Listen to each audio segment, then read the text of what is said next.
ഇറാനിൽ കുടുങ്ങിക്കിടക്കുന്ന ഇന്ത്യൻ പൗരന്മാരെ ഒഴിപ്പിക്കുന്നതിനായി അടിയന്തര പദ്ധതികൾ തയ്യാറാക്കി കേന്ദ്ര സർക്കാർ.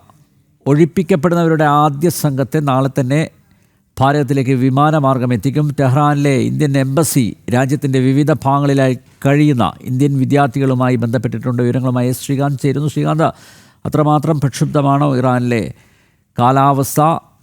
കൃത്യമായിട്ടുള്ള നടപടികളിലേക്ക് കേന്ദ്ര സർക്കാർ കടക്കുന്നു എന്നല്ലേ മനസ്സിലാക്കേണ്ടത്?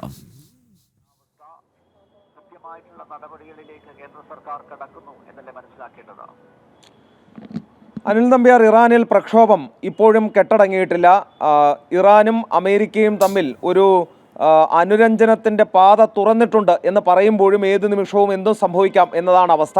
അതിനാൽ തന്നെയാണ് ഇന്ത്യയിലേക്ക് മടങ്ങാനുള്ള ആളുകളോട്, വിദ്യാർത്ഥികൾ, ടൂറിസ്റ്റുകൾ, തീർത്ഥാടകർ, അവിടെ ബിസിനസ് ആവശ്യങ്ങൾക്കായി പോയവർ എന്നിവരോട് മടങ്ങാൻ ഇന്ത്യൻ എംബസി ആവശ്യപ്പെട്ടത്. ഇപ്പോൾ ഇവരെ ബന്ധപ്പെടാനുള്ള ശ്രമങ്ങൾ നടത്തുന്നുണ്ട്. പക്ഷേ അവിടെയെല്ലാം തന്നെ ഇൻ്റർനെറ്റ് സേവനവും അതോടൊപ്പം മൊബൈൽ സേവനവും വിച്ഛേദിക്കപ്പെട്ടതിനാൽ ഈ ഉദ്യോഗസ്ഥർക്ക് നേരിട്ടെത്തി ഇവരെ കണ്ടുപിടിച്ച് തിരികെ എത്തിക്കേണ്ട അവസ്ഥയാണുള്ളത്. അതിപ്പോൾ ചെയ്തു തുടങ്ങി എന്നാണ് മനസ്സിലാകുന്നത്.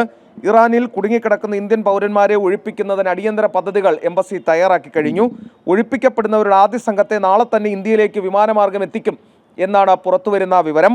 ഇറാനിലെ ഇന്ത്യൻ എംബസി, ടെഹ്റാനിലെ ഇന്ത്യൻ എംബസി രാജ്യത്തിൻ്റെ വിവിധ ഭാഗങ്ങളിലായി കഴിയുന്ന ഇന്ത്യൻ വിദ്യാർത്ഥികളുമായി ബന്ധപ്പെട്ട് തുടങ്ങി എന്നും മനസ്സിലാക്കുന്നു.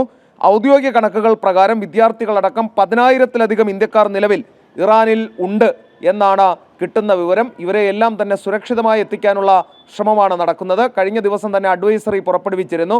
ഇന്ത്യയിലേക്ക് വിമാനമാർഗം കിട്ടുന്ന വഴികളിലൂടെ ഇന്ത്യയിലേക്ക് എത്തണം എന്നുള്ളത്. അവിടുത്തെ സാഹചര്യം അത്ര ശുഭകരമല്ല.